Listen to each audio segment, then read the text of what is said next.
Hey guys, so it's time to take a quick little look here at the Sony Xperia Z versus the last generation Sony Xperia S. So there's going to be a quick little first look sneak peek here, and then I'm probably going to do a full review on our main YouTube channel, youtube.com/Adrian. So if you start off with the first thing, the first the first thing that you will see, and that is of course that the Xperia Z is bigger. Everything's getting bigger every year. So it's a 5-inch display, also high resolution 1080p, and the old Xperia here is a little bit smaller actually, but it's still a big phone. So it only has a 4.3-inch screen, but it has this huge bump that it had last year that I really did hate because it just made the phone bigger.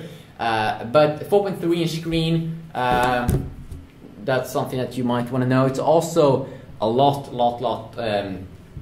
thicker in terms of thickness. When we take a quick little look here, it's almost like a joke how thick it is. And something that I really did hate with the Xperia S from last year was that it had this kind of rounded design and then it had a plastic back.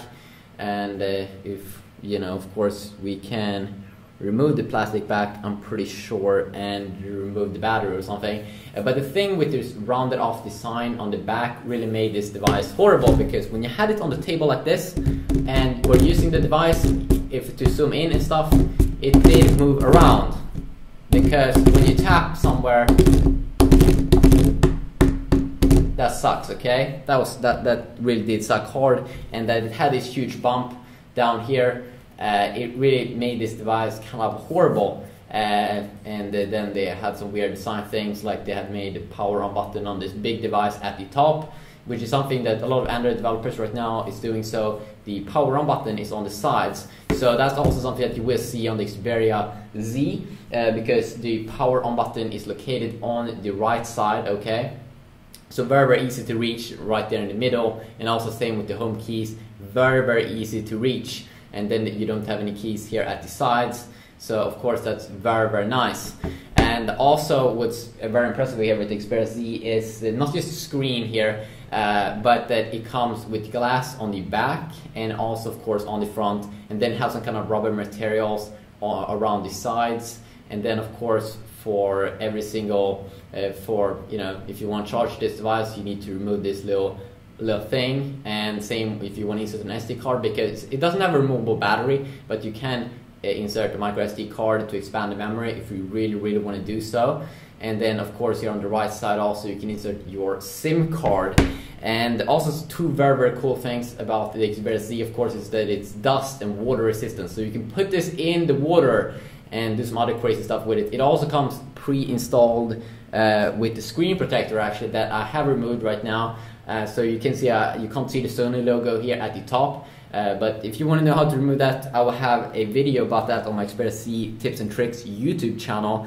And while we right now are speaking here, of course, because this one has glass back and stuff like that, you might think and be worried that the device will move around when you use it, like the Nexus 4, iPhone 4, and the iPhone 4S does.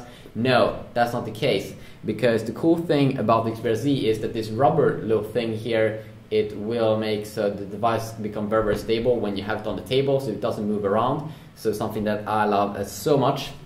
So going from the plastic design here from the Xperia Z or Xperia S from last year, it really is a nice upgrade there, and that it lays, like when you have it on the table, it's normal. And also one thing that I did rage a lot about the original Xperia S device was that sure, it has a 30 megapixel camera, same with the Xperia Z, but it had some lag issues when you use the camera, and I got very pissed at that. So that's something that I really did hate, but that's fixed right now with the Xperia Z, that also has a 30 megapixel camera, but it comes with some new features like HDR mode. So HDR mode is something that you can take pictures, in HDR, and they become a little bit more cool in terms of brightness. But now you can also record in HDR, and I made a 1080p sample video on that on my YouTube channel, and I'm currently right now writing on my full review of the Xperia Z on my website. So that's of course very interesting. And also, if we continue on down the specs here, this is something also very interesting about the display, because on the Xperia S from last year, you got this LED backlit LCD display. Now, Apple with their iPhone 5 and all of their iPhones, they also use an LED backlit display, but Apple uses an IPS LCD backlit LED display, but this is an LED backlit LCD display that has superb viewing angles when you look at it from the sides. For some reason, Xperia Z doesn't have the LED backlit display, but it both have LCD displays, but this is some kind of TFT display. It comes also featured with Sony's latest mobile Bravia engine 2, which enhances pictures and videos. But viewing angles are really poor on this device with a TFT LCD display. I'm really not sure why, but it really looks horrible. And I think that in the overall impression, my overall impressions of the device, that really lowers my overall score. Of course, I'll do a full review on the Xperia Z as well, but I really don't like that, and I think that's one of the biggest disadvantages about this phone, that it doesn't really look good. And some of the big points, of course, that's amazing is that it's water and dust resistant. And if we move down and check out some other cool, awesome upgrades, of course, now Sony has finally went on to use quad core in their smartphones. So they're now going up from the laggy Xperia S dual core. I gotta agree, Sony's UI is kind of nice, but it's never been as optimized as Samsung's TouchWiz, that really flows well on dual core smartphones. But it's a little bit choppy, laggy experience here on the Xperia S, even though it's using a dual core and was a flagship device from last year. That really shouldn't be the case. Also, I've been updating to the latest version of Android, and it still hasn't got the Android 4.1 Jelly Bean update, it seems like. So something that I'm very disappointed with, is they're running Ice Cream Sandwich compared to Samsung that's already been updating their devices and stuff. So something that I really don't like. And also quad core, is way better performance here on the Xperia S. So I'm kind of satisfied there, but I still think that Sony can optimize the UI a little bit more to be a little bit more smooth. But it's still awesome. So both these devices also have Adreno GPUs, but it's a huge upgrade here from the Adreno 220 GPU that you got in the Xperia S to the Adreno 320 GPU that is currently installed in the Xperia Z. Same GPU that you will get in the LG Nexus 4, which is a device that Google is selling a lot of different smartphones over, right now they're selling it a lot. And the Adreno 320 GPU, all the Gameloft games runs amazing on this device, and Gameloft, they produce a ton of games. Rockstar games though, like GTA 3 and GTA Vice City, last time I tried with the Nexus 4, they didn't run as well as competitors like Samsung's Mali 400 GPU that actually do run those games very good. Also, we see a huge bump here in the battery side here, going from 1750 milliamps in the Xperia S to 2330 milliamps in the Xperia Z. So you will see a bump there in battery. I'll probably do a battery comparison. If you want to look more into the displays of the Xperia Z, I made a display comparison where I've been talking a little bit more in depth about the display compared to the Samsung Galaxy S3's AMOLED screen, and also comparing it against the Apple iPhone's LED backlit IPS LCD display.